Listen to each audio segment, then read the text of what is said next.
Welcome to the Blue Ridge Sports Rundown. Here's your host, Joey Raymond.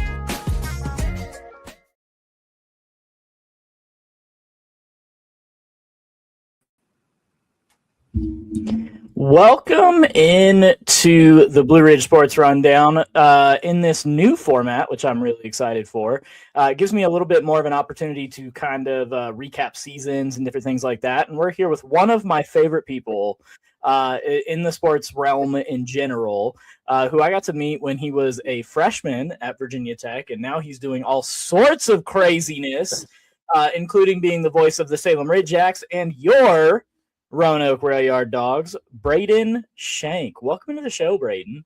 It's so great to be with you, Joey. Like I said, I've seen all the amazing content you guys have done here. And like I said, it's an honor to join your show here. Like I said, I've seen a lot of great guests come before me here, both in the SPHL and beyond. So it's an honor to join the show here and talk about some good old Rail Yard Dawgs hockey.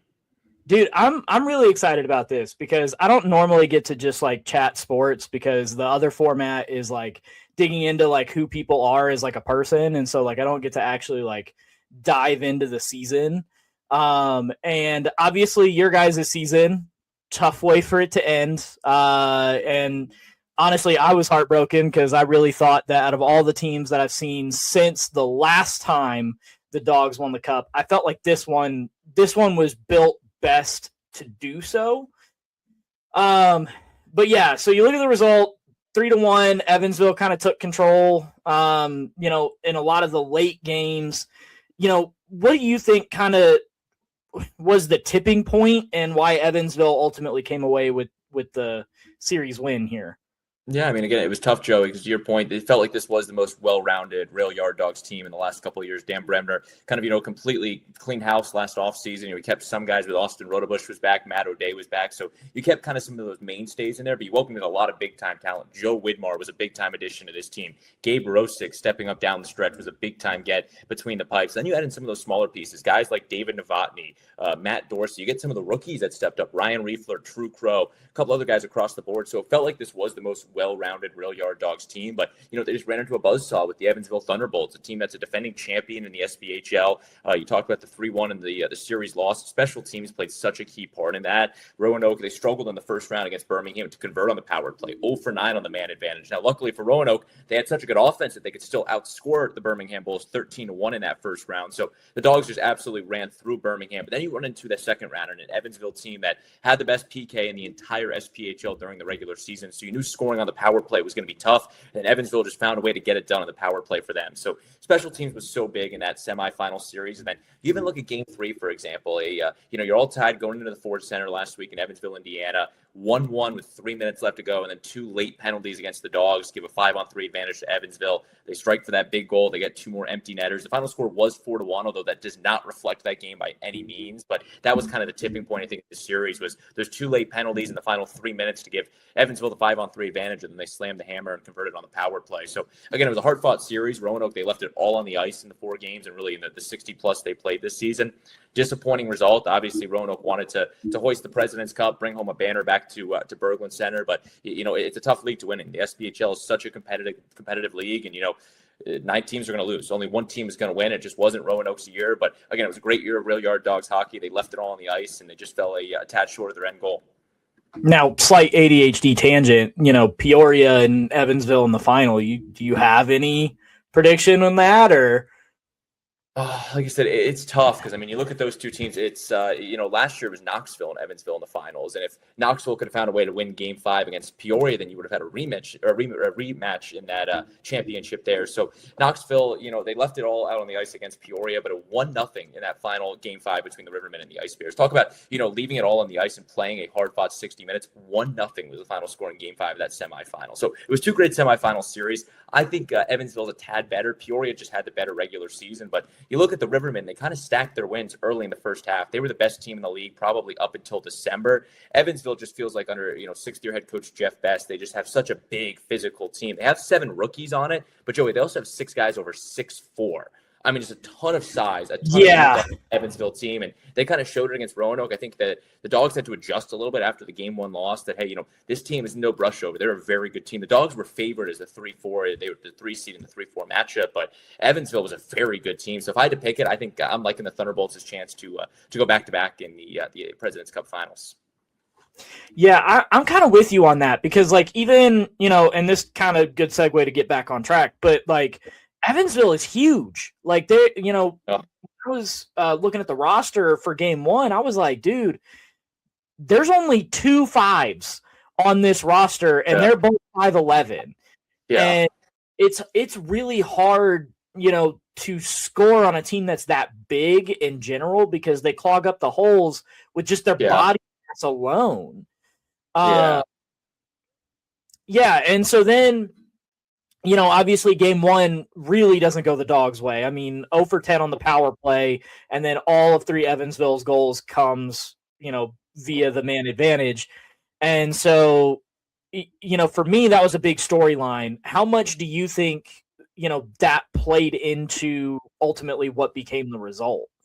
Yeah, again, I mean, it's game one. Like I said, luckily this year was a best of 5 series. Historically, it's been a best of 3 in the semifinal. And even talking with head coach Dan Bremner before every game, he said that that's a huge advantage for our team. We like to play the long series. You can afford to drop game one, and Roanoke responded in a big way on Saturday. They dominated that game on Saturday. I mean, they outshot the Thunderbolts by 10, maybe even more shots on net. So Roanoke really responded well, and I thought it was a good kind of get back for the Rail Yard Dogs to win that game on Saturday. I mean, again, you don't know with a team like Evansville. Keep in mind, Joey, you play a 58-game regular season, and these teams didn't see each other once. How that happens, I don't know. The fact that you go 58 games in a regular season and you don't see a team once, even the year prior, I mean, the last 2 regular seasons, they met just one single time. So there was a lot of unfamiliarity between these teams. And I think that it's always a learning curve when you play a team for the first time, especially for the first time in nearly 2 calendar years. It was also first time in over 700 days that Evansville traveled to Berglund Center and had to play in Roanoke. So a lot of unfamiliarity there. I think the Dogs potentially, if they played Pensacola in that semifinal series, they could have come out of the gate a little bit stronger because they would have had some familiarity with the Ice Flyers. But again,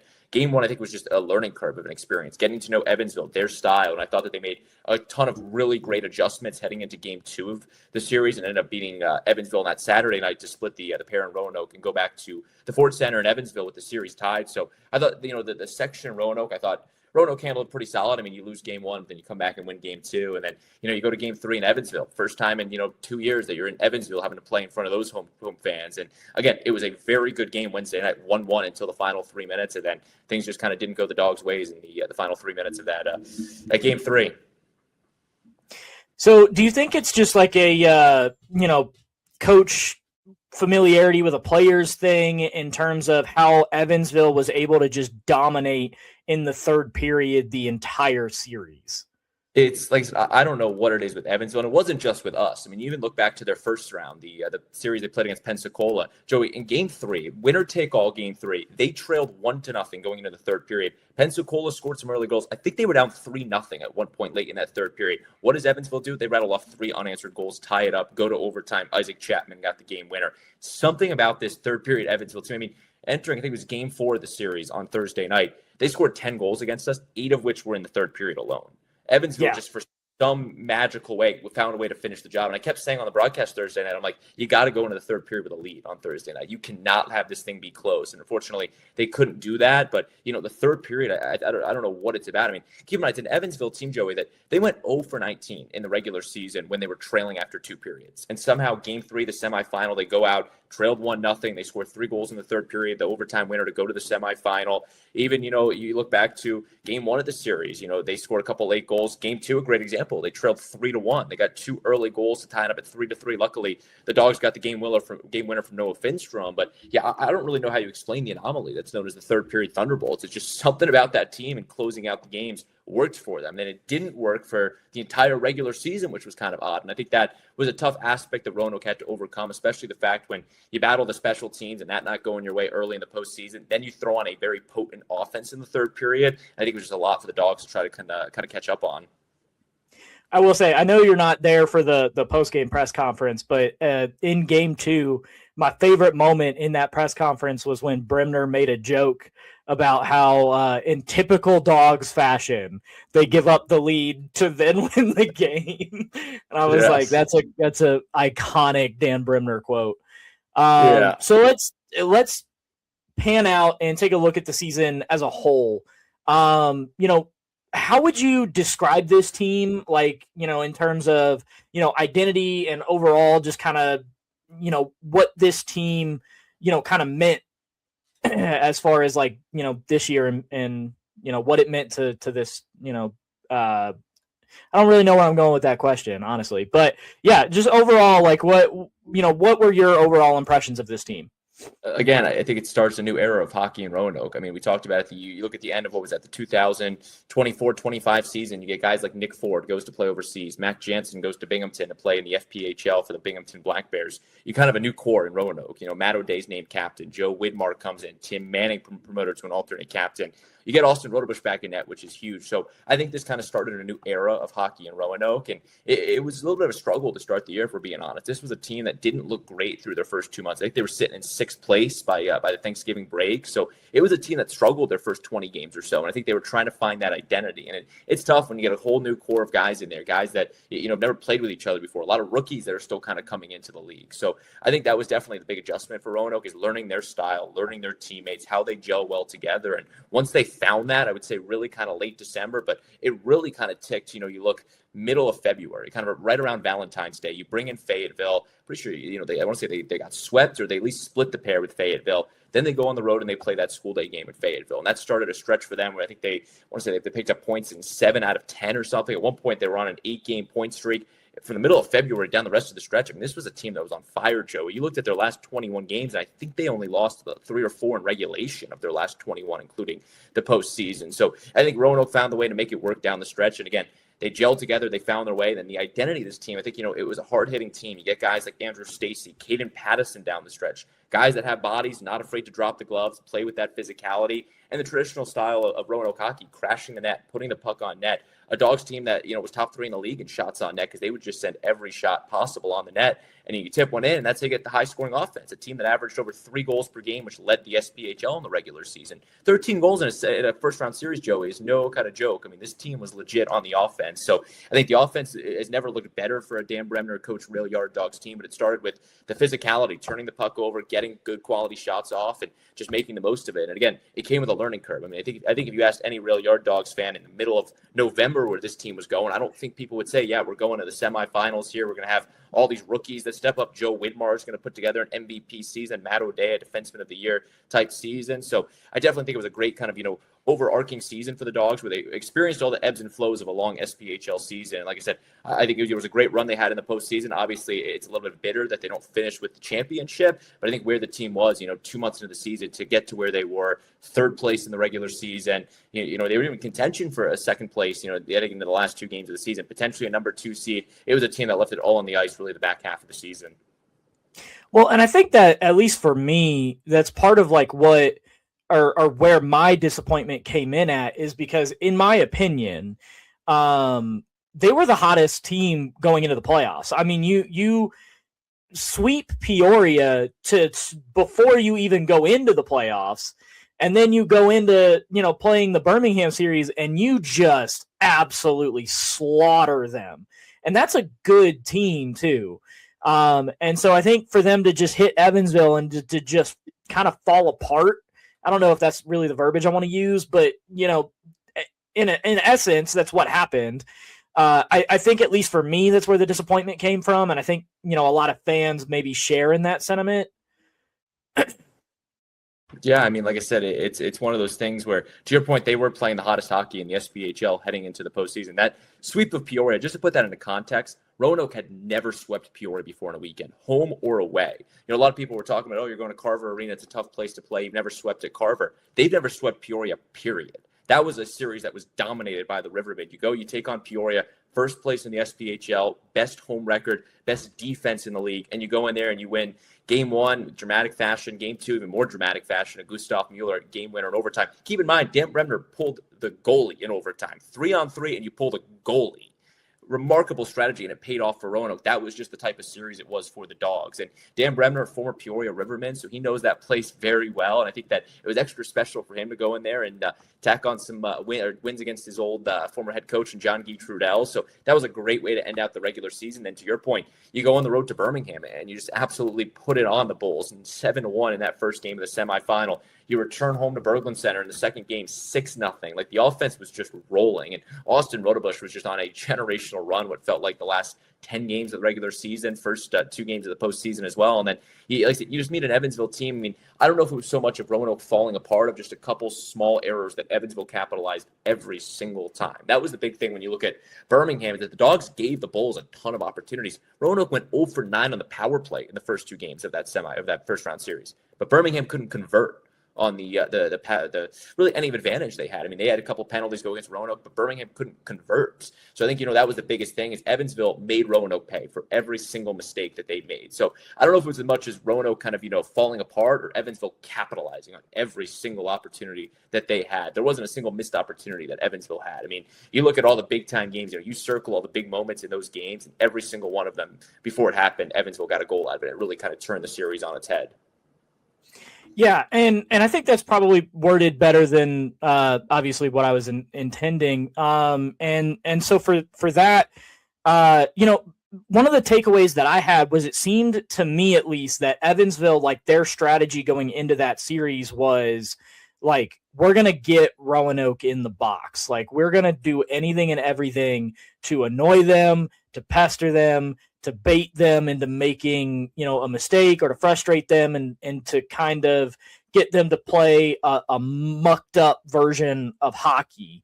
And I'm wondering if that was your takeaway as well.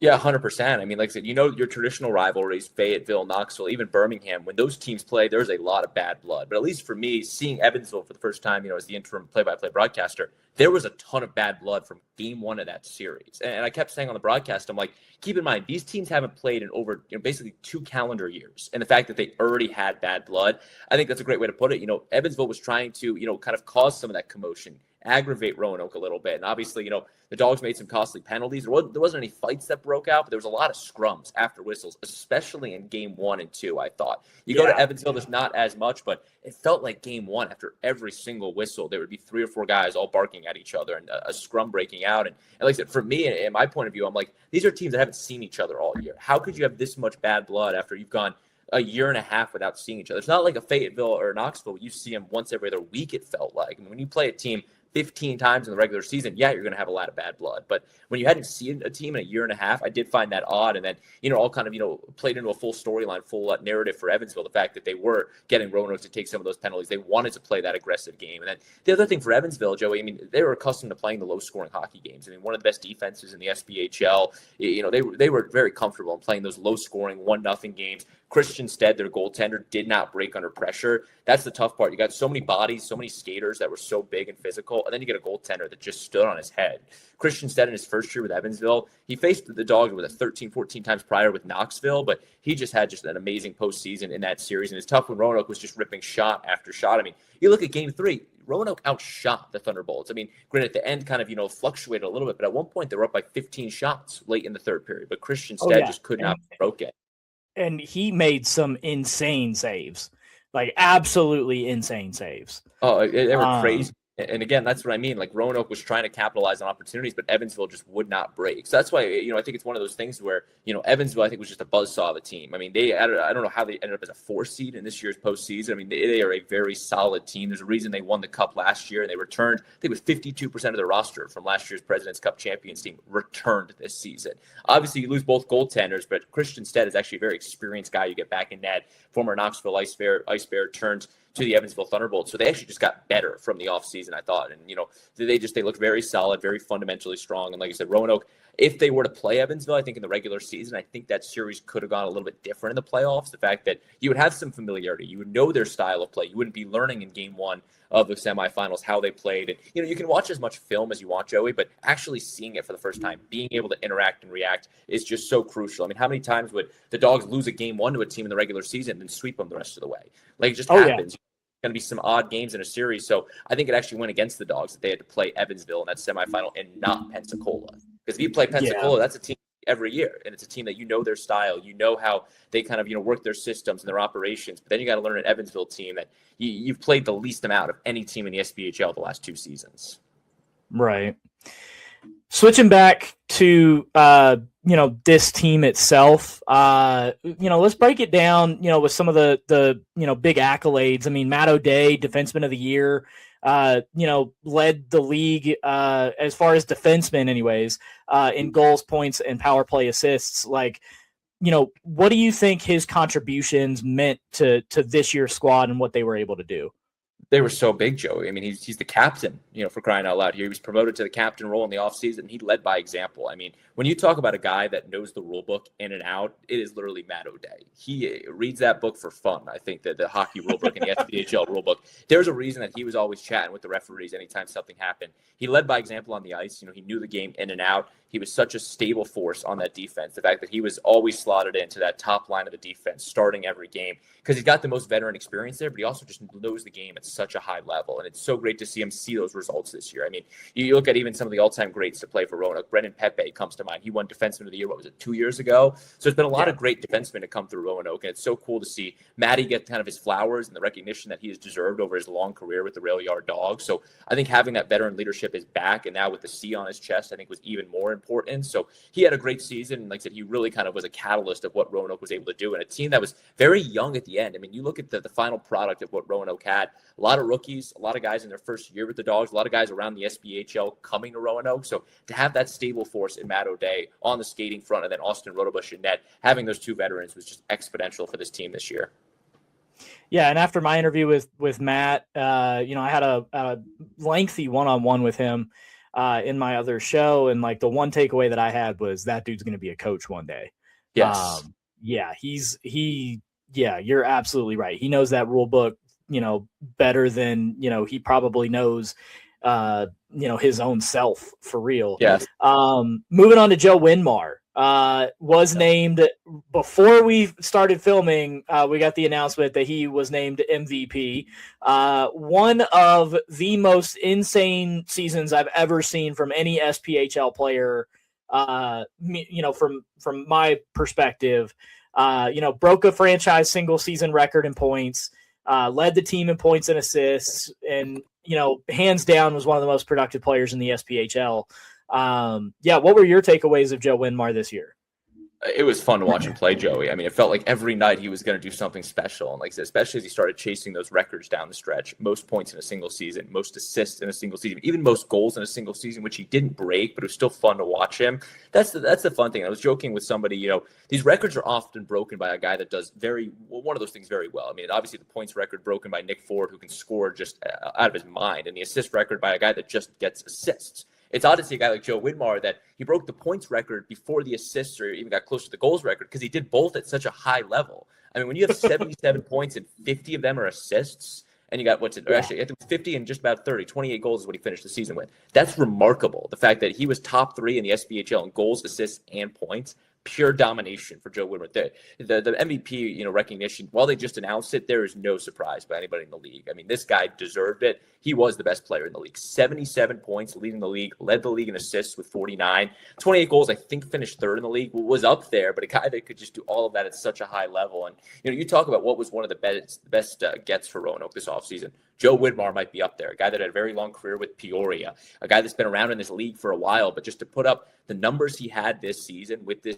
team, I think his style of play fits in with a Dan Bremner coach team, and that's why they went after this guy. The fact that he can take shots, he loves ripping the puck, he can crash the net, gives you a big body, 6'1", 205 pounds. He's a big guy, but he can also assist the puck out and help the other guys facilitate it. So that's why I think it was a really strategic move by the coaching staff to bring him in, and it was so cool to see him be able to produce at such a high level. I mean, he gelled in with the team so well, and especially it was fun the last series of the year when they took on his former team in the Peoria Rivermen, and kind of at a homecoming, he was able to kind of go off, have a couple big goals in that series. So what he did was so fun to watch this year. He's going to be an exciting guy to watch in the future of his hockey career here. But again, no shocker to anybody that follows SPHL hockey that Joe Winmar was named MVP. Yeah, those two in tandem between Matt and Joe, watching them two play together was insane. I mean, it was so fun to watch every time that that they go out there. And then, the netminder. We had two really good netminders this year. Let's start with Austin Rodebush, who obviously SPHL all-time wins leader, 100 plus of them with Roanoke. He only played with Knoxville the one season. I love talking to him. He's one of my favorite dogs to talk to and have a conversation with.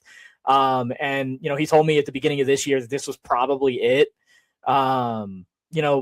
What was your impression of Austin and, kind of what he meant to this team this year? And honestly, overall, if this is it. Yeah, his impact is it's exponential. I mean, you mentioned all the accolades he had. He's up there in the career for, games played as a goalie, for wins. Even the postseason, he's got the most postseason wins by any goaltender in the SPHL. So his impact, on the statistics side is remarkable. But then all the little things, the fact that, what the stat sheet doesn't show, the amount of miraculous saves he has. I was joking with actually his mom after the game in Evansville. I'm like, if the hockey thing doesn't work out, he could be a gymnast or something. The flexibility on his body to make stop after stop is insane. I mean, that's what I was saying. I'm like, just watching him play and make some of these saves, I don't know how he stopped it. He would hurtle from one side of the crease to the other and knock it down and poke it out. He was just such a fun guy to watch to play. And, the stats, backed it up that he had such a great career. Like I said, I don't know if it's going to be it or not for Austin, but like I said, he just had such a great run. And, you look at that 2023 President's Cup champion team, you don't win it without Austin Rodebush. He went on a generational run in 2023, was named the postseason MVP, very willingly deserved too. So again, he's a very fun guy to watch. And he's another guy kind of like Matt O'Day. He's a great leader on the ice. He makes everyone around him better. And when you have that stable force in net, it just allows your offense to do so much fun stuff. And the Dawgs saw that this year in the sense that, Rodebush would make, 30, 40 saves a night, and then the offense can go out there and score 5 or 6 goals. So it all kind of worked in tandem. And, it kind of sucked down the stretch with the whole situation with Gabe Rosick not being fully 100% and them having to call up an emergency backup goalie for the 2 games in Evansville. But Rodebush was a great ride or die. I mean, I don't know if there's any other goaltender in the SPHL you could look at and be like, we're riding or dying behind you. And I think Austin Rodebush would be your number 1 pick for that. And like I said, he just had a great season for Roanoke, and we'll see what the future holds for Austin. Yeah, absolutely. I would hate to see him go, but at the same time, I get it. He's getting up there. But that's a good transition into talking about Gabe Rosick, who came seemingly out of nowhere. When they announced him, I was like, who? And then he proceeded to, make me eat crow by becoming one of the most entertaining goaltenders to watch. He also would make some pretty insane saves, but he became Mr. All Reliable down the stretch there for a little bit when Austin was out.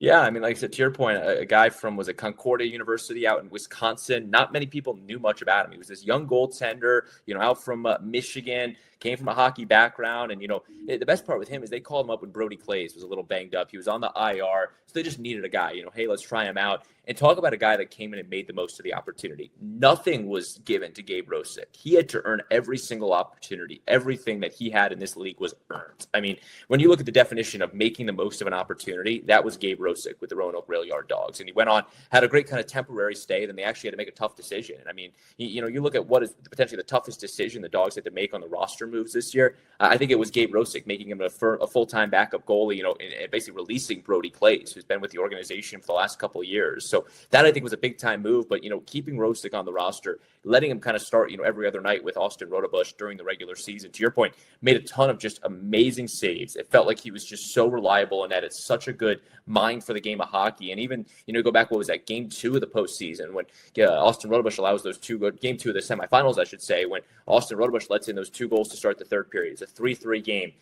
Evansville feels like they're going to go on another third period run. Dan Bremner elects to bring in Gabe Rosick. And what does he do? Stop every single shot that he saw. 12 for 12 to close it out. Lets the offense do their job and score. So that was a big thing. When you also talk about where, things might have went wrong for Roanoke, not even going wrong, but if Gabe Rosick is healthy in those final 2 games against Evansville, I think this series could have gone very differently because you have the flexibility of 2 goaltenders. Granted, Austin Rodebush, I think, still would have been the starter, but you have the flexibility to play the matchups. Meanwhile, with the emergency backup goalie, keep in mind, Joey, you can't bring that guy in unless Rodebush gets hurt. So Roanoke Right. was basically forced on a catch-22. You have to play Rodebush unless he gets hurt. So you basically were flying blind with no backup goaltender for those last 2 games. And, Rodebush, he had a great last 2 games. But again, I think having that flexibility and having a second option would have actually really benefited Roanoke, especially as they were going to make a deep postseason run. So it's just unfortunate how it all kind of ended. You can't put Gabe Rosick on the IR, and you're still able to call up an emergency backup goalie. But again, I think watching Gabe Rosick play, in the rest of those postseason, I think would have been really fun to watch. And especially, I've been saying it all year, I think Rodebush and Gabe Rosick is the best goalie combo in the entire SPHL. A lot of teams have their one guy with Brian Wilson in Huntsville, or even Taylor Joseph in Birmingham. But the fact that the Dogs had 2 very reliable goaltenders, you get a very seasoned veteran in Austin Rodebush, who is already, if there was an SPHL Hall of Fame, he would be a Hall of Famer in the SPHL. And then you get a new guy in Gabe Rosick that can kind of learn the ropes from Austin, which is really cool. So I think the 2 of them really played off each other quite nicely. So I think the 2 of them made one of the best 1-2 punches in the entire league.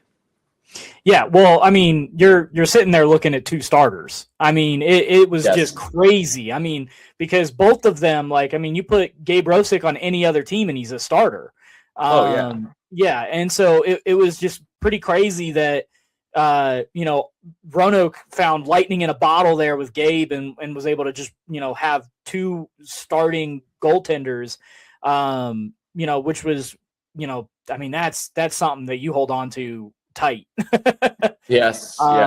Especially Roanoke has such a deep history of great goaltending. I mean, obviously it's been Austin Rodebush for a while, but even, his predecessors had a long history of, going on and being great goaltenders. Like, that's one thing that Roanoke has been built on year after year, a stable goaltender. As I've been saying all interview long, I mean, you get a good goaltender and it lets your offense work. If you know that your goaltender is going to hold the other team to a goal or 2 a game, that target number is a 3 or a 4, and you can let the offense go out there and work. So that's a very kind of undermined part of the game that I think people don't quite recognize enough, is having a great goaltender really can take you far into the postseason or really any league.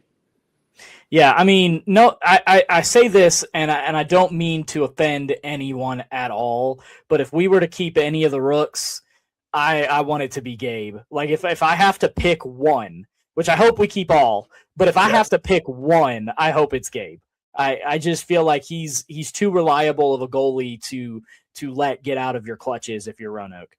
Yeah, and again, I mean, in that weird hypothetical situation, you only get to keep one. But I think what Roanoke did a very good job with this year that they haven't done in past years is they signed all these rookies, Joey, but they all had their own style of game. I don't think we had 2 rookies on this team that brought the same thing to the table. You signed a guy like Caden Pattison, who was just an enforcer on the ice. He got into 5 fights in his first 7 games with the Rail Yard Dogs? Yeah. Like, he, besides Andrew Stacy, he got into the second most fights on the team this season. So you get a big-time presence like that. You get a defenseman like Tim Gould, who is just an absolute workhorse out there. He will go out there, defenseman, poke the puck loose, leave it all on the ice. So that's a big-time get. Ryan Riefler, who's a special teams machine, felt like he could just convert on any power play possible. That's a big-time get. Then you also add in some of the other guys from around the league. You get David Novotny, who started the year with Huntsville, came over big-time, takes the shot from the blue line, can tip it in. That's a guy you get, and just really across this roster, I felt like the rookies were very strong. And again, those are just some of the names, but you also get some of those weird kind of college guys that you brought up for a few weeks. And, Ryan Malmeister, you get, what was it, Sebastian Smith, who came up, and Dan Stone, and a couple other guys that all had their unique style of game. And it didn't feel like we had 2 rookies that kind of brought the same thing to the table. It felt like they brought their own thing, and they were all complementary pieces. None of those were, this is going to be our top scorer, because they already had that. Yeah. They had Joe Widmar. They had a top defenseman in Matt O'Day, but they needed that guy when Andrew Stacy goes on the IR. Who can we sign that can come in, get into some fights, rally us up? Well, Caden Pattison was the call. Who can we sign on the defense that can always be a reliable guy on the back lines, clear it out? Tim Gould was the guy. We need a big special teams young guy that's got a ton of speed, Ryan Riefler. And then the goalie, pipes, Austin Rodebush, for as great as he is, he can't start every night. I mean, you can't have a guy play every single minute of every game. So you go out and get a young buck and Gabe Rosick, and he was just stellar. So I give a ton of credit to Dan Bremner and his coaching staff for going out there and signing these guys. And even, I've asked him about a ton of the rookies, because at least, for my background, I'm like, hey, how do you find these guys? Because I've always wondered that. I'm like, there's not really a central pool. I'm like, hey, how do you find these rookies? And he's like, oh, it's former players. People will reach out and be like, oh, you got to look at this guy, this and that. So to me, that was a lot of the cool stories that we got to tell us, just asking Coach Bremner, hey, where did you find a guy like Caden Pattison? And he's like, oh, yeah, it was actually a former player of mine or a former teammate of mine that recommended this guy, and I gave him a call. And just kind of the random stories like that kind of make the Roanoke Rail Yard Dogs and the SPHL so special. I love that. You want to do something fun now? So some fun. I was able to, because, we had a decent runway to this. I did post on Facebook, and I asked people, what kind of questions that they had for you. And some of the stuff that popped out was pretty funny.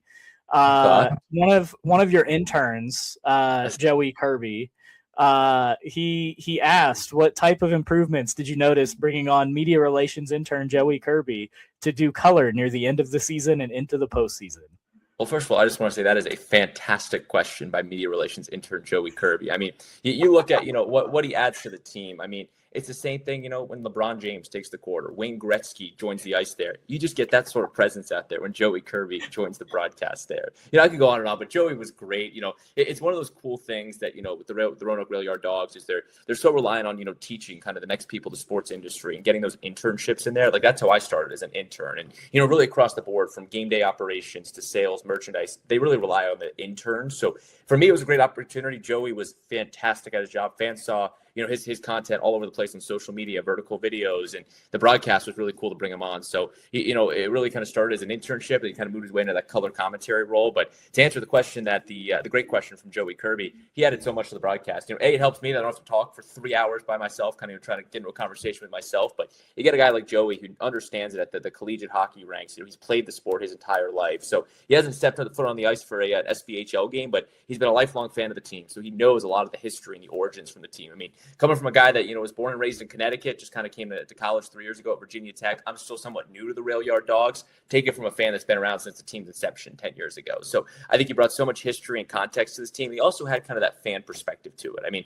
it's cool from that regard that you get a guy that has been with this team since day one and all of a sudden has seen them at their highs, has seen them win the 2023 President's Cup, but also seen them during their first couple games in the first couple seasons. So I think having a guy like Joey on there was able to get the fans' perspective on there. And, I think it really kind of showed for me when we brought back Dom Marcinkiewicz, a guy that I'm like, oh, this guy's a pretty good hockey player. But just hearing how Joey talked about Dom, and he's like, this guy's a fan favorite. I'm like, one of my all-time favorite Rail Yard Dogs. That's what I'm saying.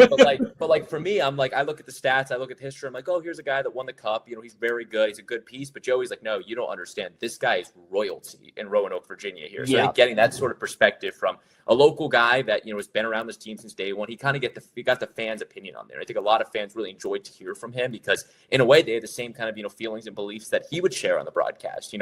Obviously, he wasn't going to rip into the team. He was kind of in some medium setting here, but it was cool that he could bring a lot of those kind of, per point of views that the fans have into that. And like I said, his knowledge of the game was truly off the chart. So to put it plain and simple, if you're looking for the Wayne Gretzky of the Rail Yard Dogs broadcast, it was media relations intern, not Joey Kirby.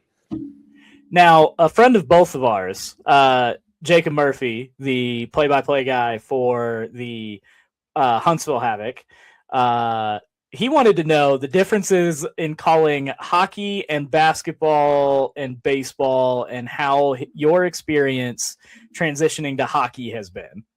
It was definitely a tough adjustment. Like I said, I didn't come out of the womb ready to be a hockey broadcaster like good old Jacob Murphy was, and his amazing skill there. I definitely had to teach myself, which was a little tough. And like I said, I was so fortunate. Everyone around me was so kind of opening and willing to kind of, let me learn the ropes a little bit. I mean, I was fortunate that I called some hockey games in high school when I was still there, but, Virginia Tech doesn't have a team. So I came to college, basically went 2 years without calling a hockey game, and all the other sports that Jacob mentioned, I had a chance to call with basketball, baseball, and football. And obviously they're all different. I mean, I think Salem baseball is probably the biggest adjustment going to Roanoke hockey in the sense that, you play 132 games in a minor league baseball season. Games take 4 hours, 3 hours, slow pace. Here's the 3-2 pitch, more storytelling. Then you go to hockey, and it's just bang, bang, bang, shot, goal, Widmar, O'Day, Rotobush with an insane save, just back to back to back, and it doesn't stop. So for me, it was definitely kind of learning the pace and the tempo and getting comfortable on that, but also trying to figure out how can I weave stories in this? How do I get nuggets in? The fact that, a lot of these people, they watch because, they love the players out there. They know these guys. They feel like this is their hometown team. So, it might be cool. Hey, Tim Manning, here's his stats on the year, but, oh, Tim Manning, he's having a great stretch here. Here's where he's from. To humanize the players a little bit. So for me, that was the toughest part is how do I fit in all those stories and nuggets when hockey was just so fast paced up and down the ice for 60 minutes. But like I said, it was such a cool experience. experience. And like I said, I wouldn't trade it for the world. So that's why I'm so fortunate for everybody that trusted me with this opportunity and was able to tell the story of this team, because it was such a fun group of guys to be around and to cover this team this year. But it definitely is an adjustment moving from baseball to basketball to hockey. I don't know how all these guys at the high networks, like the Mike Monacos or even the Matt Vasgersians of the world, or even you look at some of the radio voices like Howie Rose, the guy that I grew up listening to on the New York Mets, also did the New York Rangers for a while. I don't know how these guys do that each and every night. They're switching their hats from football to baseball to basketball, because it's tough. You know, every sport offers something new. And like I said, hockey, I think, was honestly one of the more fun sports I've had the chance to do, just because the pace was so fun. The action was so much fun. You might be going from a slow 0-0 game to all of a sudden the gloves are dropping, all 10 guys are in a giant brawl. Or you get Gabe Rosick who's dropping the gloves in a goalie fight just in the middle of a 7-1 game. So that was the cool thing with Roanoke, because you didn't know what was going to happen next. So it was definitely an adjustment. And like I said, I can never be as good as our friend Jacob Murphy over in Huntsville, but, it definitely was a fun adjustment to make for sure. And like I said, it was a learning curve the first couple games, but it's definitely a fun opportunity to learn about the fast-paced, kind of style and tempo you need to call hockey on the radio. I love Jacob. I only got to meet him in person when he finally traveled out to Roanoke, but I was like, dude, like you're awesome. Like in just the short conversation that I've got, I was like, yeah, this dude's legit. And then funny story on our boy Murphy here. So like I said, a lot of people don't know. So his full-time job is not the play-by-play broadcaster as the Huntsville Havoc. A lot of people might assume that, but he actually has a full-time job. I think he's with Edward Jones. He's a financial analyst by day. And I remember he came to Roanoke the first day and he was texting me. He's like, oh, we've got all this stuff happening in the Middle East here. It's been just, a bad day at work. Can you print these 3 things out? And I'm like, what is this guy talking about? The fact that I'm like, we've got a big hockey series here. Why is he talking about foreign affairs? And then I got to know him and I'm like, oh, that makes a lot of sense. He does all the financial analyst stuff and this and that. But it was just funny because it was like the first time I ever interacted with him. I'm giving him the generic, hey, let me know if there's anything I can do to help you out. And he's literally like, hey, can you print these things? Work has been crazy about the situation overseas. And I'm like, just what? Like, it's just one of those like crazy things, because he didn't tell me that his full-time job wasn't with Huntsville, but super great guy. And he had such a unique style for anybody that had the chance to listen to him at Huntsville, even, when we went down to Huntsville and, we played them. But he just has such a fun style to calling a game that it's so unique to listen to. And, obviously, like I said, the Haley Toyota Rail Yard Dogs Hockey Network is going to stay near and dear to my heart and a lot of Rail Yard Dogs fans. But I got to say, the booth they have in Huntsville, though, like I said, those 2 guys are professionals. And like I said, it all starts with Jacob Murphy and his fun style of calling a game. And like I said, you never know what he's going to come out of his mouth next in terms of, what the fun analogy or the fun creative call he's going to have. So like I said, Murph is just an all-time great broadcaster in this league. And like I said, you look across the board, I mean, there's great broadcasters in this league, depending on wherever you go in the 10 teams. But if you're looking for a fun guy that's going to have some fun on the broadcast and, call a hockey game on the side, that's Jacob Murphy. Yeah, I thought it was great. So just to add some context for those non-media personnel, the away broadcaster sits directly next to the writers. And so I got to hear every single one of his calls. And yeah, The analogies are fantastic. That's what I mean. It definitely. It's all the things that we're sitting on the couch thinking as we're watching a game. He's saying it, and you're like, that makes a ton of sense. And like I said, in a way, like that, I don't want to say I tried to steal his style, but I definitely tried to take some things from his broadcast, because you would listen to other guys in the league, but he was one guy you would always flip on and listen to Huntsville, and even just for 3 seconds listening, you're like, I love how he does this, or I'm going to steal how he does this, because the way he calls a game, his cadence and his tempo, and the way that him and his analyst works at home, it's truly remarkable to listen to those guys down in Huntsville. Now, we'll finish off with this just for time, because we have gone way over, and I honestly don't mind. This has been a super fun conversation. So one of the most famous Dawgs fans out there, Chris Leneve, I have to make sure that I at least attempt a proper pronunciation, because it gave Jacob quite a time for mispronouncing it. He wanted to know if a hot dog is a sandwich. Oh, geez. Yeah, well, so I assume Chris probably knows the backstory to this. Anybody that kind of follows Virginia Tech athletics, do you know the whole backstory with me and hot dogs? I do not. Oh, geez. So bottom line, like I said, so I had a very kind of sheltered childhood. Like in terms of food, like I didn't try a lot of things until I actually got to college for the first time. A hot dog being one of them. So it's actually funny. I was calling a baseball. Yeah, no, so, I'm so for real. So like I said, so it was actually, I think it was my sophomore year of college. I tried a hot dog for the first time. And I was on a baseball broadcast at Virginia Tech. They were playing, I think, Troy in a top 25 matchup on the ACC network. And it was a hot dog night at the ballpark. And, they were doing all the hot dog eating contests. And they had all these, the guys in the hot dog suits running around the outfield. And my producer somehow found out that I had never tried a hot dog before. So he brought a hot dog up to the booth, and I had no clue how to eat it because I'm like, do you start? And like I swear to God, and like I'm talking to him and talk back. I'm like, do you eat from the end or the middle or this and that? And he was gaslighting me the whole time. He's like, he's like, you can just do whatever you want. I'm like, so you eat it from the end? He's like, oh, I don't know about that. You try from the middle. Yeah, do what you want. So I'm not kidding. On national television, I got a ketchup packet, sprayed it out, took a bite right out of the middle of the hot dog on ACC Network Baseball. So now I get all these hot dog questions. They're like, oh, is a hot dog a sandwich? How do you eat it? This and that. So somewhere on the Twitterverse, you can find a video of me on a baseball game trying a hot dog from the middle. So that's always kind of the funny story I tell. But not to get sidetracked, to answer Chris's question, yes, a sandwich is a hot dog. There's buns and there's a something in the middle there. So it's definitely a sandwich. See, I'm under the belief of anything that's folded like that. I have the hot take of I think it's a taco. I think a taco is its own category, and yeah, at me, people. I think a hot dog would technically be considered a taco if we wanted to get real specific. Yeah, I don't know if I would go as far as that, but like I said, I definitely think because my question is like, if a hot dog isn't a sandwich, then what is your definition of a sandwich then? That's true. That's what I mean. Like I understand if you want to argue it's not a sandwich, but then I want to hear your counter argument of what is a sandwich then, because you can't use the analogy, well, it's two pieces of bread and something in the middle, because that's what a hot dog is. So that's what I mean. Like, it's one of those weird things where, like I said, I will die on that hill. I think it is a sandwich. Obviously, I learned you don't eat it from the middle. I did learn that one the hard way. Yeah, I said, I'm serious. Like, if you go on Twitter somewhere, I bet you could find it. If you just search my name up in hot dog, it will probably come up somewhere. My idiot college self trying to eat a hot dog from a middle because I had no clue. It's also funny. People always give me crap for that because they're like, you've never seen someone eat a hot dog? And I'm like, no, why would I watch someone eat? Like, that just seems I'm like, the only time I watch someone eat a hot dog is the 4th of July, the hot dog eating contest. And like that, I feel like that would have been worse if I dunked it in some water and tried to eat it in one gulp. I'm like, that's crazy. Yeah, that's absolutely crazy. No, see, I just like gaslighting people into making them go, no, it's a taco, not a sandwich, or not a sandwich, just because it adds a third layer that they're like, wait a minute. Yeah, that's right. I don't know if Chris knew that backstory. That's why he's asking you, if it's just one of those generic questions. But like I said, when it comes to me and hot dogs as the food, those two things do not go well together. It's two opposites. So I could be totally wrong on that, but I am not the person to ask on if hot dog is a sandwich or not. All right. Well, Braden, this has been so much fun. I really hope that we can do this after the Ridge Yak season, and hopefully they, get get some wins together and can make a postseason run. That would be great too. But it's been great.